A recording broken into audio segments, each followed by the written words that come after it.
توحيدنا አንገብጋቢና አሳሳቢ የሚያደርገው ሌላው ነጥብ أن التوحيد أساس قبول الأعمال الصالحة መልካም ስራዎች ተቀባይነት እንዲኖራቸው ታላቅ መሰረት ነው ካለ ተውሂድ ስራ ተቀባይነት የለውም አላህ ተውሂድ ካላቸው ሰዎች ካልሆነ በስተቀር ማንኛውንም መልካም የተባለ ስራ ሊቀበል አይችልም አስለን ማንኛውም ስራ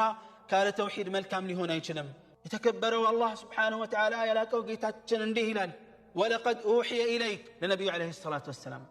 ወደ አንተ በርግጥም መልእክት ተላልፏል ራእይ ወርዶልሃል وإلى الذين من قبلك ካንተ በፊትም ወደ ነበሩት መልእክተኞችም ሁሉ ምን ተብለው لئن أشركت ليحبطن عملك እምትጋራ ከሆነ ስራህ ውድቅ ይሆናል ولتكونن من الخاسرين ከከሰሩትም ትሆናለህ ስራህ ውድቅ ይሆናል ሲል ሰራሁት ብለህ የምታስበው ያለፈው መልካም ነገር ካለም እርግፍ ያደርገዋል ይደመስሰዋል እንዳልነበረ ያደርገዋል ከዛም ከሚከስሩት ከከሰሩት ሰዎች ትሆናለህ ይላል አላህ ታዲያ ትክክለኛው አቋም ምንድነው ከኪሳራ ለመትረፍ ምንድነው ስራችን ከንቱ እንዳይሆን መልፋታችን ላይቀር መስራታችን ላይቀር ውጤታማ ስራ መስራት ውጤታማ ልፋት ነው መለፋት ያለበት ኪሳራ ያለው ከሆነ ዋጋ የለውም ስለዚህ ምን አላህ ቀጥሎ በሊላህ ፈዕቡድ ወኩም ሚነ ሻኪሪን አላህን በብቸኝነት እሱም ብቻ ተገዛው ከአመስጋኞችም ሁን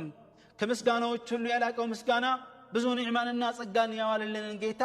የሱን መብት አክብረን በብቸኝነት መገዛትና ማምለክ ነው